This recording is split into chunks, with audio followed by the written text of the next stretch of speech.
Good morning, everybody. Welcome to our November 14th council meeting. Todd had a conflict come up right at the beginning, and he'll be gone for about 10 minutes in the first part of our meeting.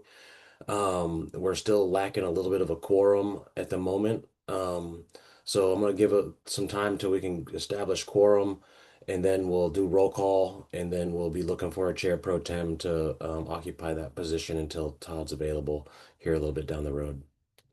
And it looks like Ben just joined us and we should have quorum now.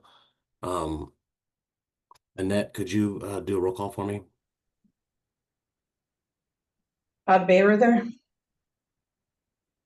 Jay Arnold declined the meeting. Joe Anderson. I'm here. Scott Bastiani declined the meeting. Justin Borgo. I am here. Tom Handy. Here. Angela Hott. Here. Roger Haringa. I'm here. Ty Mincer also had something else he couldn't get away from. Ben Omura. Here. Pete Reiki. Katie Sheehan. Dan Young.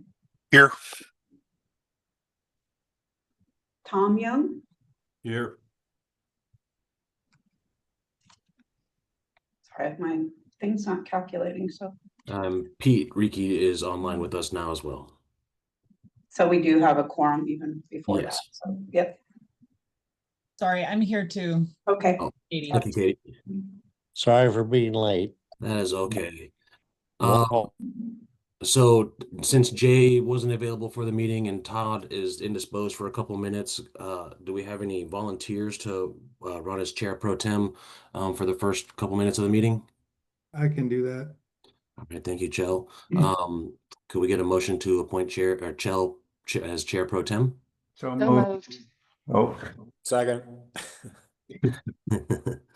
Um, all right, all those in favor of appointing Chell as chair pro tem, please say aye. Aye. All those opposed? All right, hearing no opposition, that motion carries, and I'll turn it over to you, Mr. Chell. Okay, thanks everybody. Welcome to this meeting, and I'll drop out of this role as soon as I possibly can. Okay, so let's look at the agenda. Okay, no, we need the public to introduce themselves. Anybody from the public that wants to be known. Go ahead, Patrick. Good morning, everybody. This is Patrick Hanks from the Building Industry Association of Washington. Thank you. Tim Atterbury, Associated General Contractors of Washington. Welcome, Tim and Patrick. Anybody else? Okay. You see the agenda before you. Anyone want to make a motion to approve it or modify it? Move to approve as presented. Second, this is Dan. Okay, we have a motion and a second. Any discussion? Okay, all in favor of the motion to approve the agenda as written, say yes. Yes. Aye. Any opposed, say no. Okay, motion is approved. We're on to item 3, minutes from October 17th.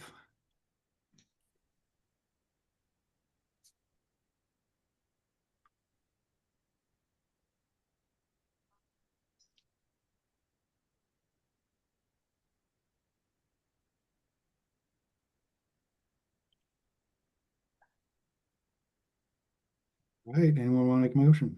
I'll move to approve as presented. Thanks, Tom. Second. All right, thanks, everybody.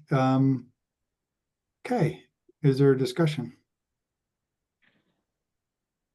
All right, all in favor of the motion to approve the minutes as written, say yes. Aye. Yes. Aye. Yes. Any opposed, say no. All right, motion passes. We have minutes. Now we are on to part of our agenda. I believe it's, is there any public comment on items not on the agenda? Raise your hand if you are in the public and want to bring up an item. It's not on the agenda. Seeing none, we'll move to item 5, committee reports, legislative committee. Who will provide that? I can open it up, but I was hoping that Tom might lead after that. I'm currently down with the flu today, and so I'm be trying to limit my interactions here no. today. Sorry to hear that, Dustin. Thank you. So for the legislative committee, we met to discuss the implementation dates, and Representative Rammel was in attendance at that meeting, and we discussed, the concerns of maintaining the November 1, 2026 implementation date versus the May 1, which is kind of the date we've been advertising, if we can't get any legislative relief for maintaining that date. Um, so we had a robust discussion. Probably the things that I would like to point out the most are representatives from WABO and representatives from the construction industry have expressed that they would like to see an equal delay in the implementation date as well as our final adopt. So if we final adopt in May as we're planning right now, they'd like to see an equal delay for the implementation date. There was concern that the publications wouldn't be available in time for folks to utilize the publications to train appropriately before implementation date if we maintain November 1. And so we're still in discussions for that. We have another legislative committee coming up here next week, and we'll be continuing that discussion. And then Tom, if I didn't catch everything, could you maybe clean that one up for me? Yeah, I think you got kind of the crux of the biscuit there, as old Frank Zappa might say. But there's a whole bunch of things that kind of lead up to it. One of them that we discussed was the amount of work, the workload that the staff has in order to not only get these finished codes out the door and onto publication, but at the same time, it kind of overlaps with starting work on oftentimes on some of the new code, the new model code, and so that creates quite a workload. So we did talk a little bit about money. Dustin mentioned that there are funds that are authorized to the council but not available. I'm not exactly sure exactly what all that means or how much it is or any of that. I think he's going to look into that. And so that would be something to figure out. We also had a discussion about marginally increasing the building permit fees for residential and commercial in order to provide some more operating capital for the council for personnel. So those are a couple of big things. But the timeline was kind of the driving force for all of this. So we're just trying to look at different ways of how we can alleviate that problem, whether it's partially with more staffing, whether there are some circumstances where we don't have to wait through legislative session for implementation, or just what that is. So Thanks, Tom. And to be clear, there was no action that came out of the legislative committee. Is that correct? that's correct. No, There's it's no just recommendation. discussion. We're just kind of brainstorming at this point. And so we're not asking the council today to take action on a recommended direction per Dustin. It sounds like the legislative committee will meet again, take more comment, and then perhaps provide a recommended direction. Is that? I think that's kind of the way it got left. Yes. Thanks, Tom. Go ahead, Dustin. I just wanted to comment on the monies available to the council. So we have a building code council fund, which we've shown in our budget reports, and it sits right at the 1.3, $1.4 million right now. That fund has grown over the years, and right now the council fund is well above our essentially comfort zone that our finance folks are talking about. So the we have monies available to the council, but we are bumping right up against our expenditure authority right now. And in the last legislative session, some of that expenditure authority was taken away. The DES is working with a decision package to try to get what was taken back onto our expenditure authority. But if we, got more building code fees, it doesn't necessarily allow us to just spend more money. There's a kind of a two-prong issue there is, if we had more money, which we have, a bulk at the moment, but we are lacking the authority to utilize those funds. And if, we started getting contracts for economic analysis for all the codes and stuff, that the buffer would quickly evaporate. And so, we're still exploring what the options are for the council as far as, kind of shoring up our process. And that's all I wanted to. Yeah, and then the money you're talking about was for those two things. One, the economic analysis, and I think earlier you said that other organizations within the state have like full-time economists, and we certainly don't. So one would be to pay for the economic analysis in a more robust way, and the other one would be for making sure we have good staff that are well paid and enough staff that the codes can maintain being on track. Is that the kind of the two buckets you're thinking? Yeah. So right now we have a dedicated 200,000 for economic analysis and energy efficiency kind of evaluation for the energy codes. And we have no budget for the other codes. And so historically, the council has undertaken all of the economic analysis on its own, and it's hasn't been received well by the public, the product that's coming out. And so, a goal of mine is to figure out a way to improve that process so that, we can reestablish some of that trust that the public is, indicated that they don't have in the Building Code Council. And so I'm looking to improve those processes as we get into the 2027 code cycle. And we're trying to improve them for the 2024 code cycle as well. But the monetary limitations are really a big hindrance to making big strides right now. Thanks, Dustin. Go ahead, Micah. Thanks, Chair. Thanks all. I do want to point out that one of the other reasons, for not delaying this based on the legislative item is in gross substitute Senate Bill 3261 from 1985. It states in there again that the required amendments shall sit through a legislative session the next year after they are voted on by the council.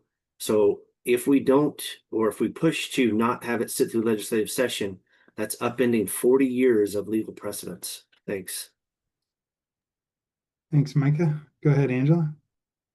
So I also just want to bring up in the meeting, Representative Rummel hadn't actually floated the idea of waiving the legislative session requirement by any other lawmakers to measure interest or if there's any support for it. So hopefully he'll have more information at next week's meeting to know if there's even an appetite for entertaining this idea, or if it's kind of like, no, deal with it. And then as for, I know that when we did our original vote, well, I wasn't there, but when you did your original vote, as far as keeping the implementation date the same, there was the worry that it was going to overlap and it was going to push into the 2027 code cycle, and it was going to again push us into a compressed timeframe and stuff. But in the legislative committee meeting, it was discussed that staff could still push hard to get the documents done within 2026, so before the end of the year. And then just because the documents are published, then if you give that buffer into 2027, where staff could be working on the 2027 code stuff, they can be working on something totally different. But jurisdictions, designers, any of the end users can use that time to actually properly train so that we can implement the code in not a inconsistent and totally emergency like panic mode.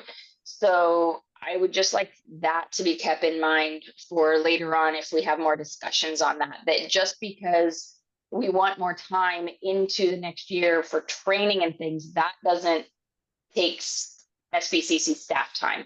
They could still be starting the 27 codes January of 27 as it should be. So I just wanted to bring that up. Thanks.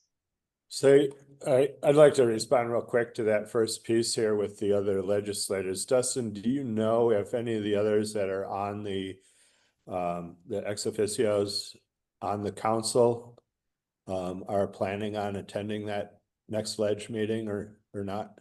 I do not have responses from everybody on that yet. Okay. Thanks, Tom. Go ahead, Dustin. I wanted to thank Micah and Angela. I'd say Micah, the 40-year standing requirement to sit through the legislative session is something was talked about at the legislative committee meeting, and that power for the legislature to respond to the changes in the building code has only ever been used once in the recollection of the staff that's been here, and that was for the log homes, and I believe that was back in the late 90s or early thousands. I'm not 100% sure when that happened, but that was kind of where the discussion led. Is like, we have this requirement to sit through the legislative session, but the legislature hasn't been using that to respond to changes in the building code. And then I did want to, agree with Angela on the if we have all the publications done at any point in 2026 and they sit through the legislative session, I would agree that yes, the staff can be working on the 2027 codes as that rest period happens. And so I agree with what Angela was saying there. I just wanted to put that out there. Okay, I want to thank you, Dustin. So the legislation, this is a committee report. We're not deciding what the implementation date is today. I think the legislative committee is going to meet again and discuss this exact same item, and I encourage the comments that we're hearing today to be at that meeting because there'll be a robust discussion and public discussion on that. So I don't want to spend an hour talking about what the legislative committee is going to specifically be talking about and then make a recommendation on next time they meet. Comments are always welcome, but just to keep on track, I think I'd like to suggest that people make their comments at the legislative committee since that's where the action will be. Go ahead, Katie. Oh, sorry, I was gonna lower my hand. That Dustin covered what I wanted to say. Thanks. Okay, thanks, Katie. Okay, we're on to the BFRW committee. Roger, is that? That is Roger's the chair of that. Roger, do you want to spearhead or I can intro and turn it over? If you could intro and turn it over, that would be great. I was somewhere here, I had our agenda. So at the BFRW committee last week, we met to discuss two things. The first one was a petition for rulemaking relating to child care centers and the way we measure the spaces and occupant loads within those spaces. At the meeting, the BFRW made the motion to pass that down to the IBC tag to discuss a little bit further. And the proponent of the petition withdrew the petition, so there's no obligation to respond to that petition at this point. The other thing discussed at that meeting was the opinion request we had, and that's also on our agenda today. We discussed this one. The recollections of folks involved in the discussion talk about the current amendment as it is written in the WAC and on the online codes, and what it is intended to be. Amendments to Section 510 didn't appear until the 2015 code, and it appears in the 2021 rulemaking cycle that language was removed from the amended section inadvertently, but I haven't had a chance to fully track down the genesis of all the amendments and the history there. And so, Angela, you mentioned that you had a opportunity to do a little bit more digging than I've had. I've been down since Monday with this illness, and so if you had any more insight on it, I would love to hear it because I haven't had an opportunity to get to it. Are we doing that now, or are we gonna do that with number Oh, 6? yes, let's hold that for number 6. Sorry. Yeah. And then Shall, oh, go ahead. I was going to turn it over to you, Roger.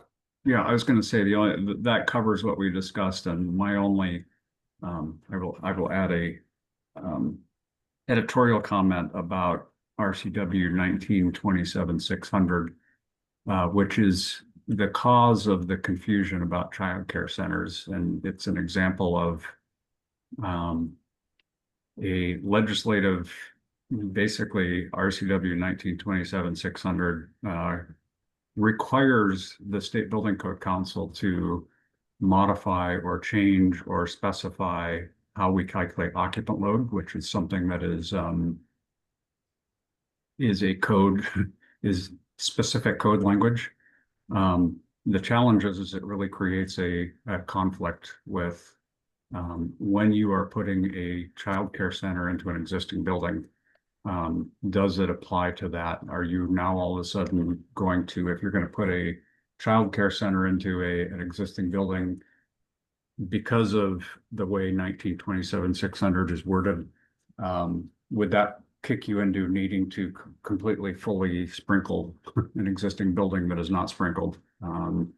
So it is an example of a well-intentioned RCW that is meant to direct us to do code language, but the way that it is written really confuses things and creates a conflict. So the goal of the IBC tag will be to kind of work through that and come up with proposals of how to address that issue.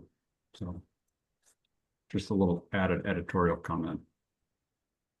Thanks, Roger. Does that conclude the BFRW report? Okay. We are on to the side yard setback special committee. Yeah. Dustin, are you going to kick that one off? Yeah, I'll kick it off. So we had opening discussions at this committee meeting to kind of outline what the issue is and begin a path forward for that work. We didn't get any motions made for action at that meeting. And we're going to have another one of those meetings here on the 21st. And so it's really in its preliminary stages. The uh, side yard setbacks issue is proven to be a little more complicated than initially maybe envisioned. And so that's pretty much my update there. Dan is the chair of that particular group. And Dan, if you had anything to add to that, I would welcome it. No, I think you nailed it on the head there. Okay. We have more work to do. Okay. All right. I see no hands up. Let's go to number 6, opinion request. All right. Let me update the screen share here. So on this one, I have posted here for today's meeting the original draft that we brought to the BFRW committee meeting.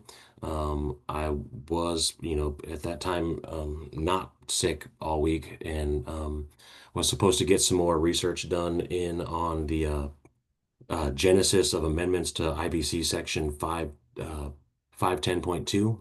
And I have not been able to get that all wrapped up yet, but I'll bring up the original draft and the issue identified at the BFRW committee meeting is mainly, I believe, with the answer to question 1 here. When I wrote this opinion, I went back looking at the change from 2018 code to 2021 code, and there's a proposal 21 GP1 82, which shows changes to the section, but uh, that proposal is written against model code language in the drafting of the 2021 code. It appears that whoever did the drafting just took the code language from section 510.2 and replaced it with the language that's in 21 GP1 82. And I don't have any good reasoning for why the other language was removed. Micah, you were mentioning that there was some pre-existing amendments as well, and so we were trying to go back to the genesis of amendments to section 510.2, and I'll let you talk about it, Micah, since you had some thoughts on it. And just a second, Well- so Todd is here, so now Todd is the chair and I'm signing off as chair. Okay. Thank you, Chell. Okay, well, thank you, Chell. I was fine either way. You're doing a great job, but okay, with that, thank you then. Micah, do you want to jump in there, please? Yeah, since G21 GP82 has my name on it, I'm the one that drafted it. I did draft it based on the model code because that is the directive in RCWs, is to evaluate the model codes and provide amendments to that.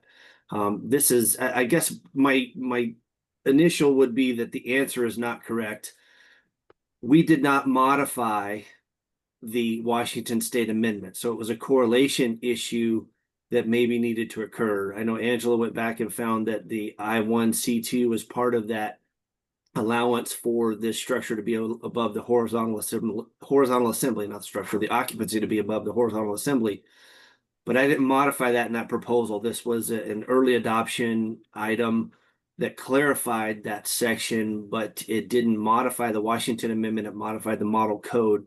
Therefore, it needed to be correlated with a carried over Washington Amendment, which sounds like maybe wasn't done. And Angela, I think, has more information on that. So I don't think the answer to item 1 is correct, or question 1 there. Again, I think it was a correlation issue. We didn't modify anything that had to do in relation to the occupancies allowed in item 5 of those conditions for 510.2. It only modified specifications on multiple assembly B, M, or S occupancies above that. Is the way it read, it was you could only do that if you had multiple assemblies or multiple occupancies above. And it was just clarification. So it didn't modify anything that had to do with the state amendment that may or may not have been carried forward. I didn't get that far down the rabbit hole, but I disagree with the answer to question 1. Thanks.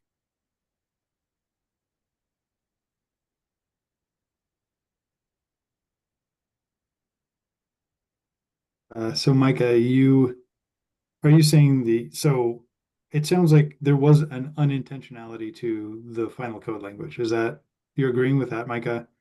You're just disagreeing with a specific answer given? Yeah. Again, I think Angela and others didn't, and I did some more research. It does seem like the group 1 condition 2 was previously allowed as a state amendment. Our proposal, which is in answer to question 1, had nothing to do with the state proposal or state language. Yeah, and Or then state amendment. I1 was removed from this opportunity to be above a horizontal. It wasn't removed. The current amendment in 2018 was not correlated with this proposed amendment to the model language, which was the requirement when we submitted the proposal. We asked these questions to Stoyan at the time, I believe. Might even have been Richard before Stoyan. And they indicated that amendments needed to be proposed for the model code. That's what the RCW says. So that was how our amendment was written. It had nothing to do with the failure to carry forward the state amendment or correlate it with our proposal. So the answer that we removed something in error in our proposal is not factual.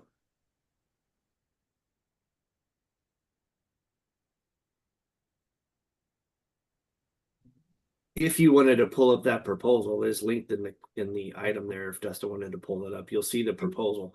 I guess Had my nothing to question do was, with removal of language guess- for I1C2. Yeah. my question was more about if everything had been carried forward correctly, would I2 be allowed above the horizontal assembly? And because I think that's the question that's being asked. And so the answer could be maybe massage, but in the end it Angela would has be, that yep. stuff. Thanks, Angela. Yeah. So I think what Mike's trying to say is the proper answer is that yes, I1C2 should be allowed in those allowable uses, but it wasn't an error on the code proposal. It was the it wasn't oh my gosh, my words. It was missed by the because it wasn't merged with the other code, with the existing amendment. So the correlation wasn't done. It was missed in correlation. It was not an error due to the proposal. So in my research, I found that the I1C2 was put in the 2015 code, was the first time that state amendment showed up for the number 4 in there.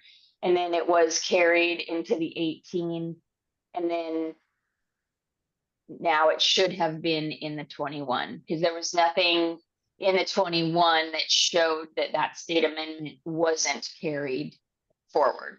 That existing state amendment was carried forward. It just wasn't correlated properly.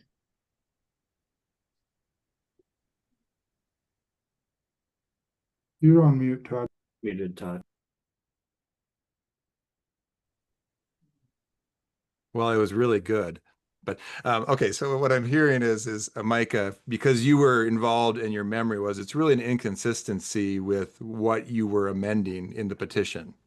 You were directed maybe to amend the model code, not the existing Washington Amendment. Is that correct? All answer is yes. That's what we were directed when our amendments were submitted. Is we were you amend the model code, the tag would determine whether or not the existing amendment would carry forward, and then that was supposed to be correlated not by the proponent.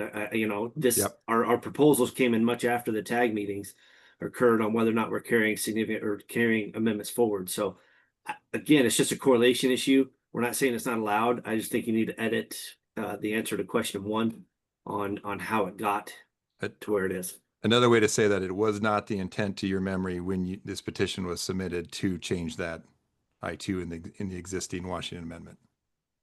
Correct. Okay. Katie.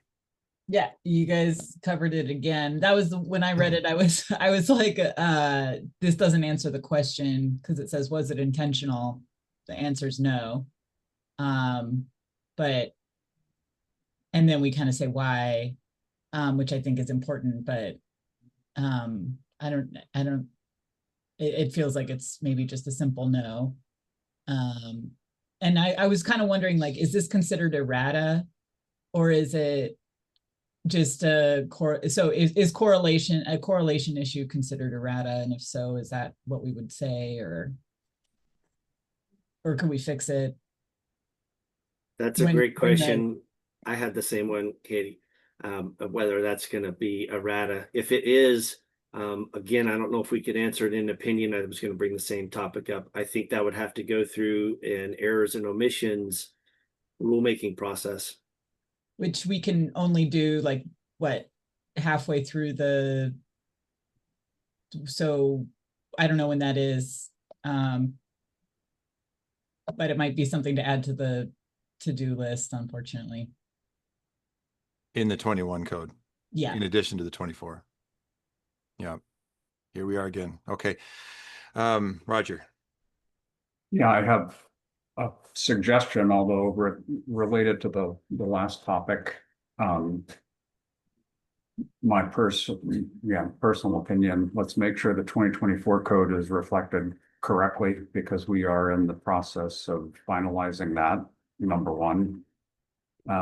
Number two, as far as dealing with the 2021 code, one step forward would be to create an opinion, which does give direction to anybody. The opinions are all posted on the website. So we've said as a council, this is the correct interpretation of that, according to our opinion. Is that enough for the 2021 code? That's up for discussion. I think that it is. Do we need to actually go into official rulemaking?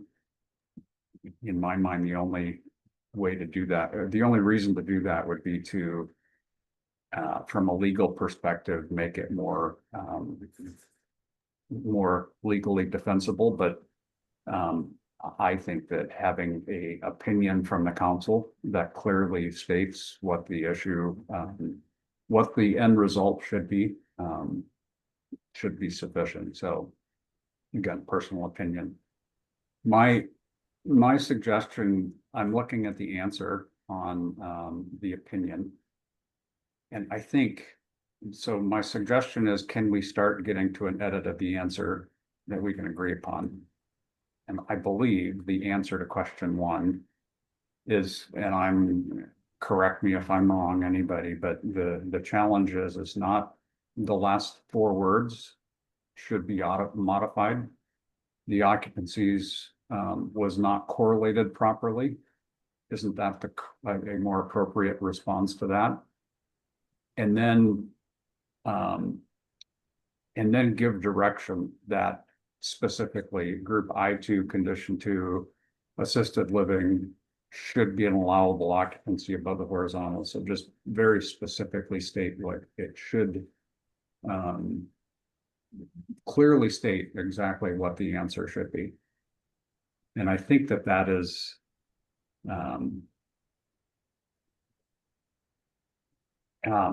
so I'm gonna let Angela or Micah or somebody else specifically state what the right answer is. But I think that the answer is no, it wasn't intentional.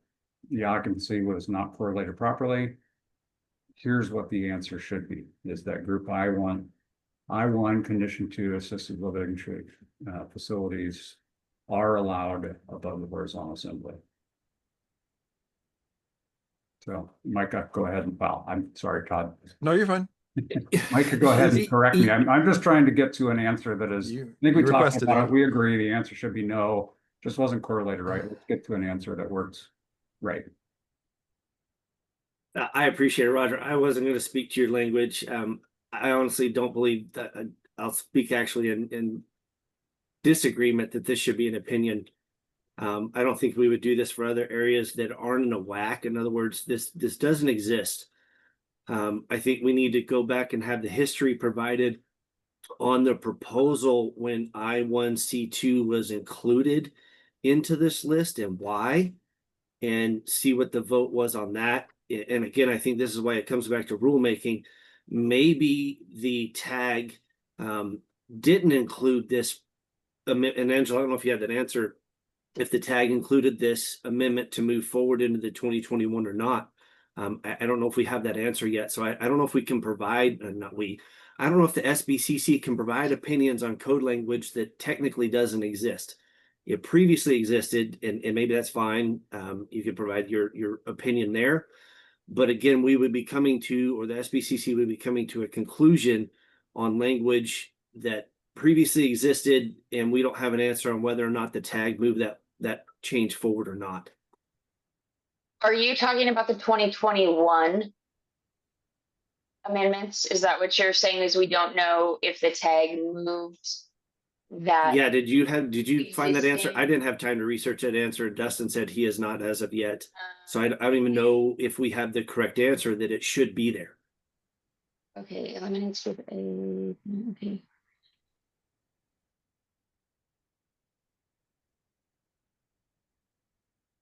I'm looking at the CR 102 right now.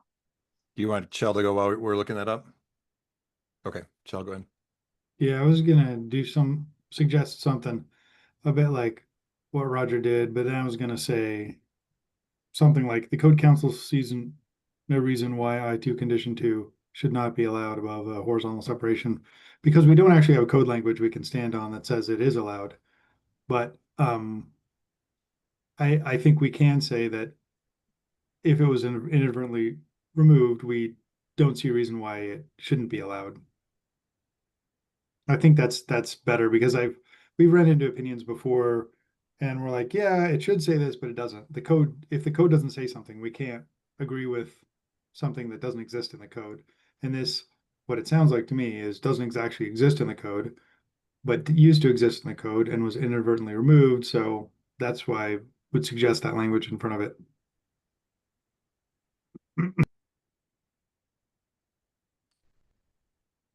Okay. Subject, of course, to any further research by Angela and Micah. Well, I guess the question then in front of the council today is, what do we feel comfortable making the opinion here? And then whether further guidance is needed. I mean, obviously the goal of opinions are to be helpful. They're not enforceable. The intent is to be helpful with something. I think we've unpacked some here, but I agree with Micah. We could go too far without actual more research and potential rulemaking into it. So is there precedent for what you what you added there, Chell? I don't think there is. I think in other times we've expressed opinions on things, but I think, this, from what I understand from the situation, is the exception does not exist in code language. And we can't make an exception in an opinion. But because it was unintentionally removed, I think we could suggest that we don't see a reason why it wouldn't be allowed. And that allows the code official to potentially just allow it, or allow a code mod or something that would then allow it. I think they would have that. They would feel like they could do that in either of those ways. I can tell everyone's thinking about this. I'm wondering if there's a more nuanced way to say that the council, isn't aware of action to remove it.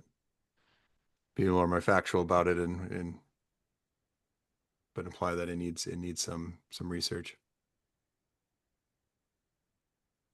I guess just ask big picture. Are we intending to take action on this today? We want to get this off to the city. I can only imagine that this is coming up because someone has a project and holding up the project for a month to get slightly more research, if we generally agree on what the answer should be or what the outcome should be, that it is allowed, or that there's no reason it shouldn't be allowed. I see no reason to hold up a project by another month. I agree, but I think we need to find the right line to what are we comfortable stating today, getting this out, and then we can amend it with new information. Go ahead, Micah. I'm on the fence on Chell's process there to not delay a project. If you go in and when you look at the tables that are mentioned or talked about in question 2, the I1 area and height limitations exceed that of the R2 considerably. So I guess they're, again, I think not having the time to evaluate this appropriately, just because someone's waiting on it is not necessarily the right move, because we may be allowing something that was disallowed and evaluated by the technical advisory group after the fact and said, hey, this isn't correct. But again, we just haven't had time to do the research, Chill. I get we don't want to make folks wait, but I don't think we also want to put out the wrong information either. Or the SBCC, again, I say we as a former SBCC member. Sorry, thanks. Old habits die hard. So you're not disagreeing with the outcome that I1 condition 2 would be allowed. You're just saying that the wording could be better, or are you? I don't know because when you look at what's allowed, you know, when we're talking about the reasoning in the question here of an R2 being equivalent to an I1 C2, I don't necessarily agree with that. When you look at occupancy classifications of I, they're are much more specific than what's going on in an R2. What I mean by that, they are assisted living facilities that get into a whole host of things that you're not going to do in an R2. And Angela may be able to better articulate that than I am, but I'm not sure I agree with it. Okay. Go ahead, Angela. You're on mute. Now with all my 20 tabs that I have open, I'm trying to find where the document went. As far as I found the amendments report, I may have to just reopen it. Let me see. Okay, here. Where was it? Sorry. Oh, there it is. Okay. So in the existing amendments report for the 2021 code cycle on 510.2 for horizontal building separation allowance, it was keep existing amendment as modified, and the modifications were, so item 1, and this is item to the 18 code. So item 1 isn't needed. Item 4 isn't needed. Keep the amendments in item 5, which the items in number 5 are what we're discussing. They became number 4. And then keep amendment in item number 6. But it says keep amendment in item 5 incorrectly shown as it's item 4 in WAC 510. So it indicates that it was meant to keep the existing with the I1 condition 2 in it. So that would be my take on it, that it got missed just in all of the numbering and shuffling. And again, Angela, you're referring to a published document, obviously. Is it the spreadsheet with the recommendations that we're seeing, the tag recommendation and the committee recommendation? Right. And then awesome. Thanks, Angela. And that was then a green light all the way through the council. And that's, I'm trying to find, there was filed incorrectly in CR 102, you're probably. It wasn't correlated when it actually came across. So what I think I'm hearing you say is it went through votes at the tag and the committee, but then probably wasn't correlated before filing, right? Thank you, Dustin, or whomever. Yeah, there's the report right there. And like I said, it wasn't in it, and CR 102 is where the correlation issues started. Because CR 102 shows like all of that crossed out, and the new language from Micah's proposal put in. Okay. Go ahead, Roger. Dustin, are you controlling here? Can you highlight, please, just to make sure everybody's looking at the same cell, I think, right there. Yep. This is the PDF that's online, but it's, I'll just move my arrow. That's okay. Yeah, that's just, that helps. Roger, go ahead while we're. Well, I'm trying to get back to the language of the answer, and I don't know that it is critical in the answer to state where or how it was incorrectly correlated. I don't know that we need to place blame, but I don't know that really matters. So just stating that it was not correlated, but keeping it factually based on our answer. Can we not state, in the last sentence, I think, can we not state that per the tag recommendations that were approved, it was meant to be section I1, condition 2 occupancies were meant to be included. And maybe leave it at that. All we're doing is going back and stating what was publicly voted on in this answer. And people can then draw their conclusions. I would assume people draw their conclusions that yes, it's allowed. And then we can use this to help us decide if we would go into rulemaking to address it. Sure. Okay. Katie? So because I like that it says that it wasn't correlated properly. Is that, we're keeping that, right? Yeah.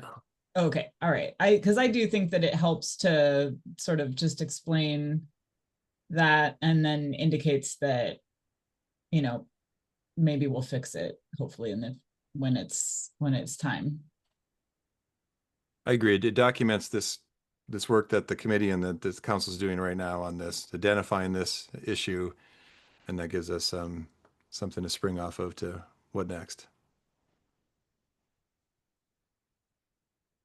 Okay, go ahead, Roger. I am just going to suggest that we add the IBC tag, 2021 IBC tag. I just want to be clear when we start talking, they were two different tags. I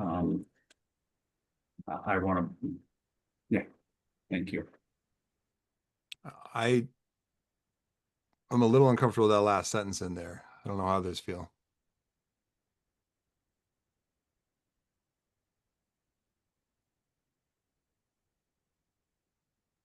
I think we understand that was the intent of the votes, but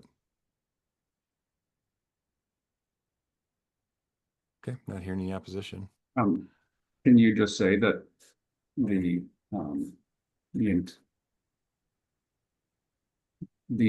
of the tag was that I-1 conditional occupancies be allowed? Sure.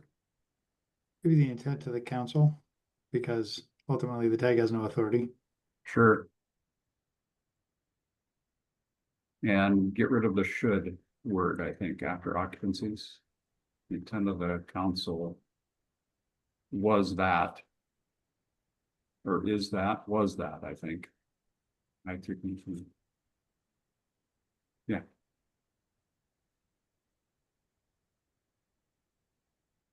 Okay. Anyone have opposition to that?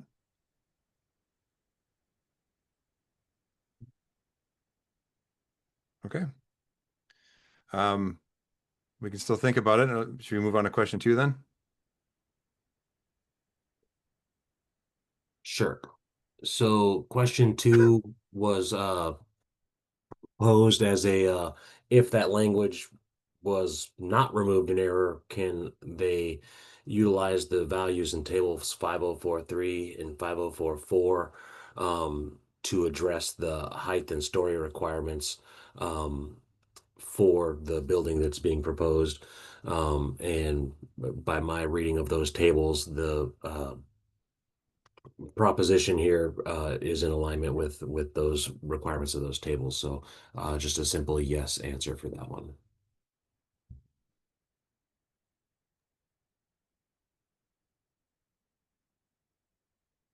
Okay, any comments? Including from the public, where this is flagged for both council and public input? Go ahead, Angela. I guess, so I was having trouble wrapping my head around what this question was actually saying. And so, Justin, you're saying that this is referring to if we had said that I-1, C2 were not allowed above the podium, then could they still put it there if they met all of these requirements? Is that right? I believe that is the crux of this question. Yes. Okay. And I mean, it's a moot point, correct? Because we're saying that. Well, I think they're really just trying to be able to utilize the code language that exists today. And so they were asking the question. Question one is kind of a separated topic. Was this inadvertently removed? Yes, we've kind of come to that one. Question two is like in light of that, using existing code language, can I still use 504.3 and 504.4 for height and story requirements for this project if I'm within the table allowances? Okay. All right. Yeah.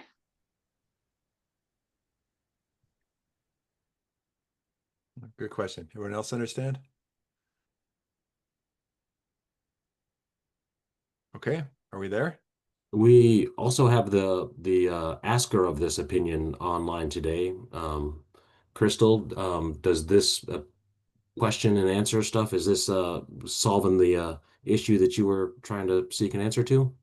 It does. I mean, I appreciate the thoughtful process that you are going through, and I feel like we could make a alternate means and method approach to if the language doesn't get incorporated in the code if necessary. I did want to point out that the answer right now is saying I2 condition 2. That's just a typo. It needs to be I1 condition 2. I know it gets confusing. But I still would like an answer to that question too, because I think it's unique. In my opinion, if you have the horizontal assembly, but you're still meeting that height and number of stories criteria, because there's footnotes in those tables that specifically say that I1 condition 2 can use the R2 height and number of stories. Even if it has the horizontal assembly, can we ignore that? And if it meets this, it would be okay as well. So there's 2 votes that this would be okay.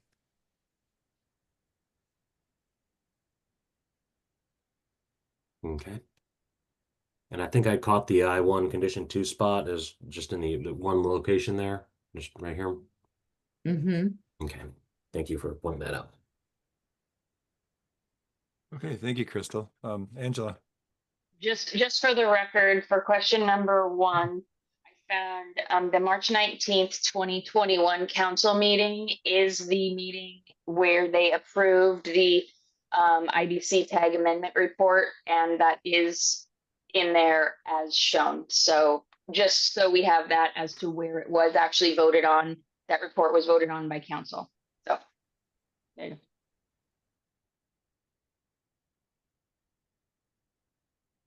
So just to be clear again, then, so it was at what point in the process when it was filed as CR 102? That's where it would have.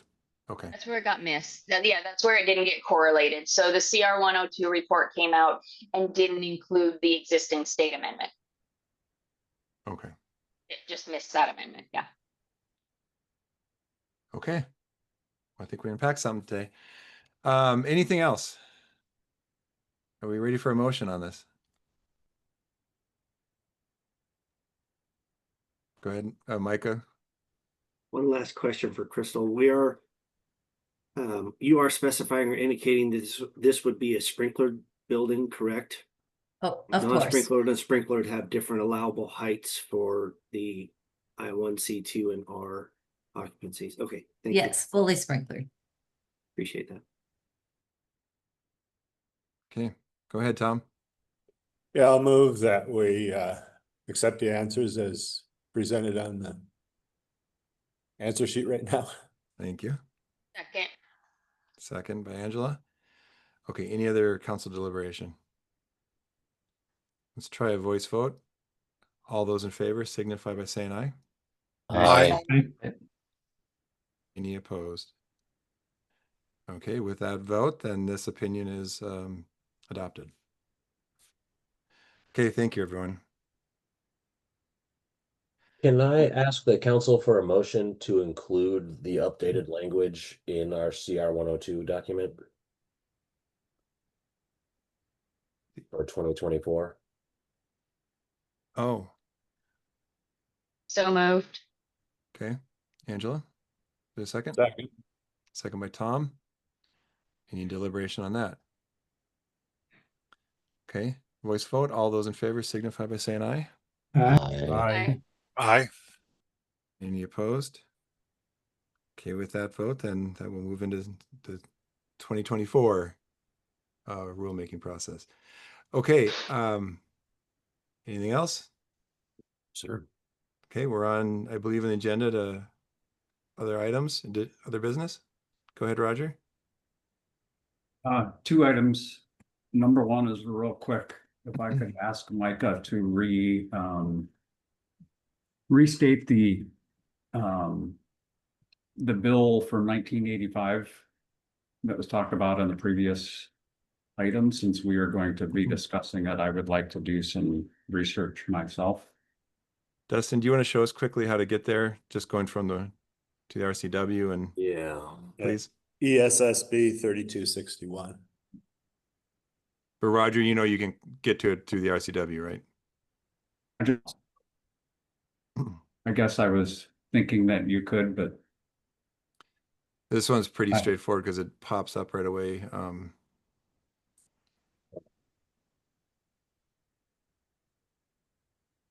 Right there. Oh, that's not the right one. That's not the right one. I'm sorry. I wasn't prepared to pop that one open. Sorry for the test. Can go under 031 if you want. There you go. Okay. Thank you. Yep.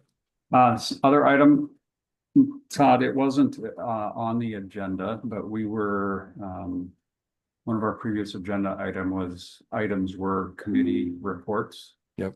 And I felt like it would be appropriate to give a brief report on the single exit multiplex housing, our progress.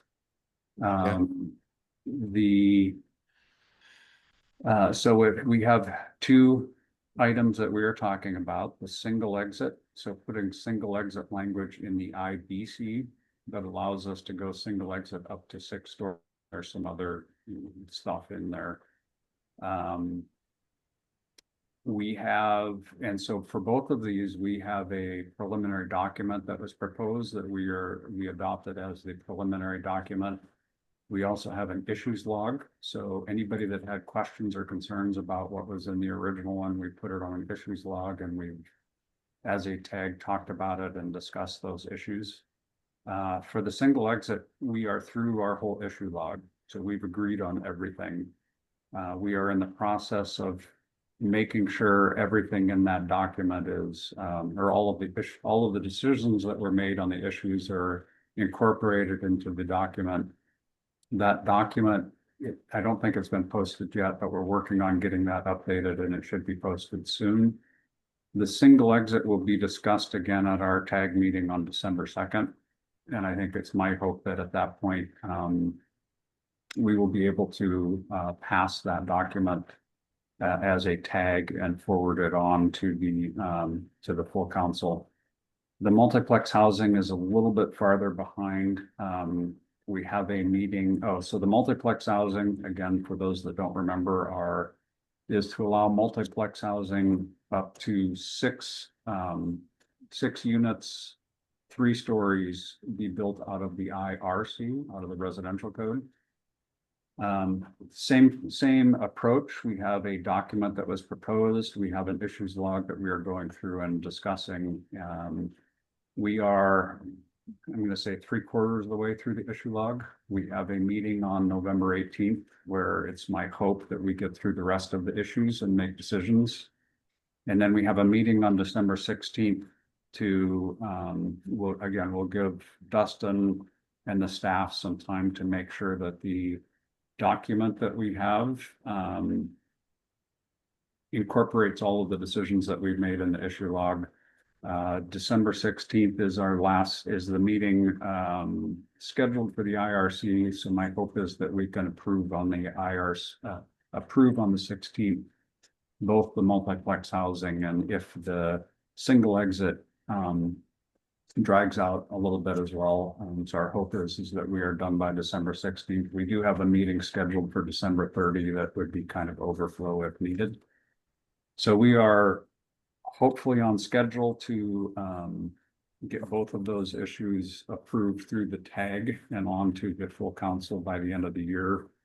The other thing I wanted to make sure everybody is aware of, the approach for both of them is to create an appendix for either the IBC or the IRC. However, these are not optional. They are required. The legislation says we are supposed to adopt these statewide. So there is something in the code that says if you're going to build under these conditions, you go use appendix Q or appendix, whatever the appendix number is. And there is precedent for that. I have to dig out exactly what it is. So just an update. We're getting close with both of those items, hoping to be wrapped up by the end of the year. Great job, Roger. Thank you for sharing that and for your lead on that. Okay, Larry, please.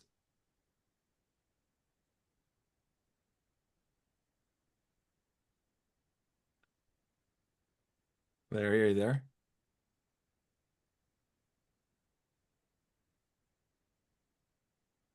He's still online with us, but he's not unmuted. So Larry, if you want to unmute.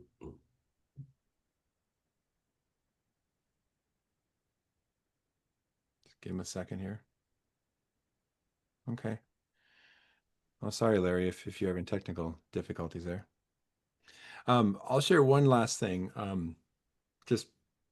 I just returned from Scotland. I was there in a private capacity, but because I was there, I was asked to join and share a little bit about what the Washington State Building Code Council does with delegations from Ireland, Sweden, Scotland, and England. And it's a really interesting, alignment between nation states that have similar population, GDP, and land mass as so many of our states, that there's this international discussion about approaches to code development. So I just share that out of interest. People are paying attention to the work that Roger just discussed and to the state of Washington as a leader in some of these topics on those. Obviously single exit is not new to anyone in Europe or the UK, but the fact that we're addressing that in the state of Washington is of interest to them. So, okay, Micah, go ahead. Thanks, Todd, and thanks for being part of that stuff internationally. That's great. Since you mentioned international, there was a big contingent that just wrapped up the committee action hearing number 2 for the ICC 2027 codes in Cleveland, Ohio. So that took place over, with their annual business meeting, took place over 10 days. Our area and regions heavily involved in that, including WABO. We have a very, very good success rate there. As Todd mentioned, internationally and nationally, they're looking to what we're doing in Washington, the single exit, the multiplex. I know single exit is being pushed around the country in other states and areas, so that they're looking at that heavily from us, as well as the multiplex housing. I was actually approached by an ICC staff member, and they may be looking at that as well, being pushed to maybe do something in a code or a separate code for that. So I sent them the link to SBCC's website for that single exit for the stuff Ted Rogers is working on, in the multiplex. So, but I do want to say that, I know part of the RCWs, or maybe it's the WAC rules, that we encourage Dustin, the director of the SBCC, to participate at the national level. I know he doesn't have enough time, so I'm happy to report out on those things. And we do have a very influential region, and we're getting a lot of good changes in for the 2027, some of these topics that are coming up. Even single exit is moving forward there. There was a proposal to allow that prescriptively to be 4 stories. So it's moving there. 6 stories is going to go beyond what the ICC is going to do for now, but I'm sure that'll come up in the next go round. But again, lots of commitment and time there. Our area had, I want to say from Washington or the surrounding areas, we had about 8 different committee members, and that was on residential building, IBC general, the I code administrative sections, chapter 1, IBC structural, and the existing building code. So again, lots of influence, a lot of proposals. WABO had several proposals put in. We had 13 comments that we had submitted. 10 of those were successful, so an extraordinarily great successful rate.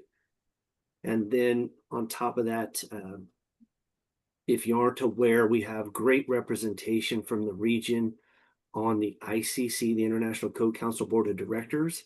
The current president was from Washington area, supported by WABO, and one of our individuals from Seattle, Andy Higgins, just got elected to the ICC Board of Directors as well. So great representation there, and I know you'll have enough time. Don't have enough time, but if you're interested in how the ICC item goes, just let us know. But I think we are the leaders in influence and getting stuff out there. So I appreciate all of your work because we do take a lot of that forward nationally. So thanks. Great points, Micah. And again, appreciation to the delegation that leads at the national level. The one last thing I'll say about that, and I'll call on Larry, is part of that sharing, both at the national level and the international level, is also the interest is how are we establishing the criteria. So you'll hear me talk a lot about the performance code. One is because there's performance code, ICC PC is under refresh right now, committee work, but also our learnings from nations like Sweden and so forth that only do performance code. And then we have a lot of our that goes into the framework then that gets to our prescriptive solutions that Roger and others are working on. So it's nice overlap. Okay, Larry. Can you hear me now? We can hear you now. Thank you. Okay. I'm really concerned about the 24 code in the part about the code on the energy code about existing buildings. And we've been taking a look at some of our existing buildings. Number one, I don't think the fiscal note even comes close to what the reality will be if you have to bring it up to present code like was submitted. And we're looking at several 4 and 6 plexes where the venting system is in the middle of the building that vents up for multiple floors as it goes up in the middle of the building, and they are condos. And so if one person has to update their system, the rest of the building would have to update their systems because they all share a common vent going out the middle of the building. And so you're not talking normally to do this, we're talking maybe $3,500, $4,000 to change the water heater out that's required to heat these spaces because it's a combination domestic hot water and heat for the air handler. But what would happen is they're in the middle of in the building, and they're in a chase that goes up that's fire rocked all the way up. And so that would mean that you would have to get, let's say the one on the bottom has a problem. So somehow you would have to get the vent out the side of the building through a finished living room, finished bedroom. It's not practical. You're talking a $20,000 hit minimum for that one person. So they could have hot water or heat in their house. And I don't think that's the intent here. I mean, the amount of energy, these homes are already extremely efficient to begin with. In fact, they were Energy Star rated originally, built in the late 90s. And so we're talking fractions amount of energy that would be saved. But yet the 2024 code is going to make them bring it up to present standards. And I think when you really start looking at what's going to happen, some people can do this easily, but some of the people, a lot of the people out here, it's not going to be an inefficient, effective change. Okay. It's going to be extremely expensive to do these type of things. And I don't think the fiscal note that was put in there even comes close to matching what should have been put in there. Okay. And it all depends on where the piece of equipment is located. And then I'm reviewing, because we're doing a couple other projects, and I'm seeing what's going on with the energy code that we have right now. So if you wrap your building with 2 inches of foam, you don't get nothing for it, nothing. And the expense to do that is quite expensive. But yet in our present code, we don't get nothing for it. So we discourage people to do something that could be done so they could get some type of points. And that's wrong if you're talking to me or anybody that would spend that. Why would you spend that money unless you can get some points for doing it? But you're not getting any points. The other thing is, I looked today again at the section 3, where you're only allowed to take 1 pick. And if the idea was to get better efficiency, to encourage better efficiency, but with only 1 pick at a section 3, which you could normally get 2 picks, which would help, because then we could first you get your heat pump that meets a certain criteria, but then if you want to boost them up into a better heat pump, you can only take 1 pick in section 3. So I believe in section 3, we should have at least 2 picks, because you could do 2 picks and reduce the energy that's required for the building. And I think that's our goal. Our goal here is to reduce energy. And the picks wouldn't make, whether you pick 1 pick does one thing, or if you pick 2 picks, it picks more. And so why wouldn't you want to give them 2 picks in section 3? Because there's a lot of places where you could you're going to gain the same efficiency that you would have with the 1 pick. And it's restrictive. Larry? Yeah. I'm sorry to interrupt you there, but we're going pretty deep on this, but I assume these are all in response to obviously amendments that are proposed or changes, and you'll presumably be present or submit to once we file the CR 102, correct? So when is that happening? Dustin, do you want to speak to that? Yeah, the plan right now is for the council to vote on our CR 102 filing January 15th. And then the filing deadline that we're trying to get to is February 18th. So sometime after the January 15th council meeting, we will be filing, but the deadline is February 18th. Okay, so that's what I think's wrong. Okay. I think there needs to be a debate right now going on about the 2024 code. Okay. And there should be time to do that, because you guys are, by the time you file the 102, you've already decided what you're going to do. Okay. Oh, well, Larry, just to interrupt, sorry. I mean, the council's already taken action on what we are filing for CR 102.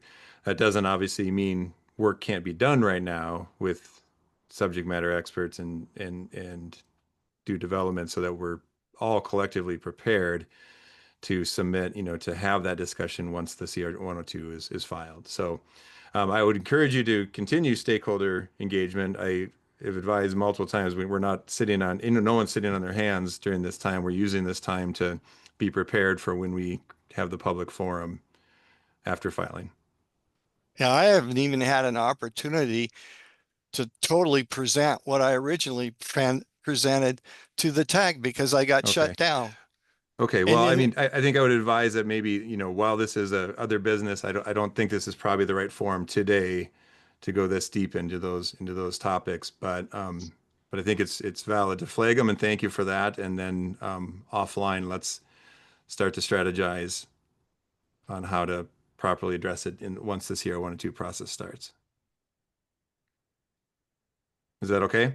I don't really think so, but it Okay, well, doesn't I matter. just, It it's not doesn't flagged on the matter. agenda today to go this deep. So I want to kind of. But it said for other business, and I so I'm understand. bringing this other business up that doesn't seem to be being addressed. Okay. Thank Okay, you. Larry, I'm going to thank you for that.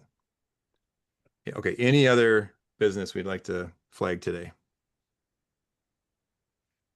Okay, if not, thank you everyone for your time. We are adjourned.